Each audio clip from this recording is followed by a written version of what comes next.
not that. Today, let's have a look at the pronunciation. How do you pronounce this word? നമ്മൾ normally പറയാം vowels എന്നാണ്, but actually അത് vowels അല്ല, it is vowels. And this one നമ്മൾ എന്താ പറയാ vowels എന്നാണ്, അല്ലെങ്കിൽ balls അങ്ങനെയെല്ലാം പറയും, but actually it is vowels. It is vowels. This one is the most interesting. ഇതിനെ നമ്മൾ എന്ത് പറയും? ഇതൊരു കഴിക്കുന്ന വിഭവമാണ്. സ്വീഡിഷിന് നമ്മൾ പറയുന്നത് നോർമലി ഡെസേർട്ട് എന്നാണ്, ബട്ട് ആക്ച്വലി അത് ഡെസേർട്ട് അല്ല, it is desert. It is desert. ഇനി മരുഭൂമിനെ നമ്മൾ എന്ത് പറയും? ഡെസേർട്ട് എന്നാണ്. So this is desert and this is dessert. Hope it helps. To rip, to fold, to tear, to crumble. Hope it helps. യാദർശികമായി ഞാൻ അയാളെ കണ്ടു, അല്ലെങ്കിൽ പെട്ടെന്ന് ഒരാളെ കണ്ടു എന്നൊക്കെ നമ്മളെങ്ങനെ ഇംഗ്ലീഷിൽ പറയാം?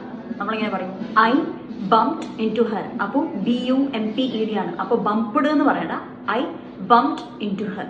But at the same time ഇപ്പോൾ ഇങ്ങനെ പറയുന്നുണ്ട്, എനിക്ക് ശരിക്കും ഓർമ്മയില്ല, കുറച്ച് എന്തൊക്കെയോ ഓർമ്മ ഉണ്ട്. അപ്പോൾ അതിനെ നമ്മളെങ്ങനെ പറയും? It's like I vaguely remember.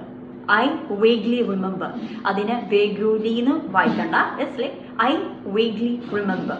Hope it helps. It's not my cup of tea. അതിൻ്റെ അർത്ഥം എന്താ? ഈ കപ്പ് എൻ്റേതല്ലെന്നോ അല്ലെങ്കിൽ ഈ ചായ എൻ്റേതല്ലതാണോ? അല്ല. ഇറ്റ്സ് ലൈക്ക് നമുക്കൊരു കാര്യം ഇഷ്ടമില്ലെങ്കിൽ ഐ ഡോണ്ട് ലൈക്ക് ഇറ്റ് എന്ന് പറയുന്നതിന് പകരം നമുക്കിങ്ങനെ പറയാം, what is that? It's not my cup of tea. It's not my cup of tea. അപ്പോൾ next time I don't like it എന്ന് പറയണ്ട, instead you can go for say it's not my cup of tea. Hope it helps. നമ്മൾ normally ഇങ്ങനെ ചെയ്യാറില്ലേ?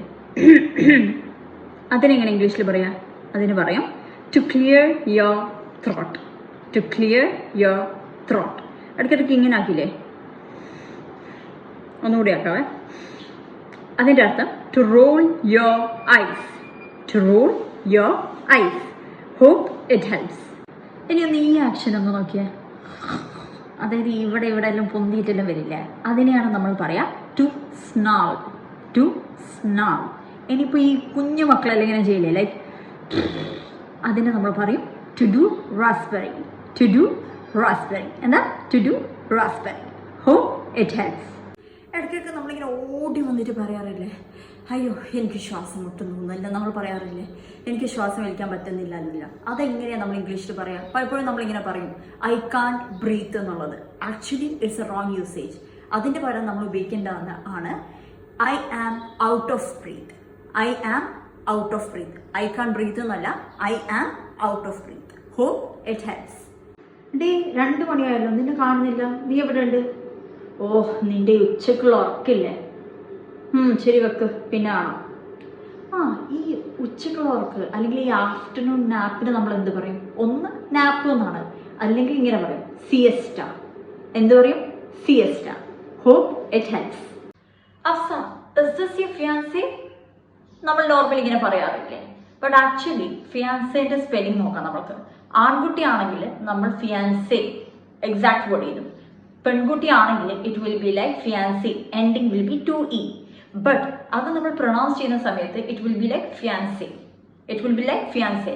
ഇപ്പം ഞാൻ എൻ്റെ ഹസ്ബൻഡിനെ introduce ചെയ്യുന്നുണ്ടെങ്കിൽ, ഞാൻ കല്യാണം കഴിക്കാൻ പോകുന്ന ആളെ ഇൻട്രൊഡ്യൂസ് ചെയ്യുന്നുണ്ടെങ്കിൽ ഹീ ഈസ് മൈ ഫിയാൻസേ. ഇപ്പോൾ പെൺകുട്ടിയാണെങ്കിലോ ഇപ്പോൾ ആൺകുട്ടിയാണെങ്കിലോ ഷീ ഈസ് മൈ ഫിയാൻസേ. ഒരു വ്യത്യാസവും ഇല്ല, കാരണം അത് ഹോമോഫോൺസ് ആണ്. Pronunciation same, spelling different. So it is not fiancée.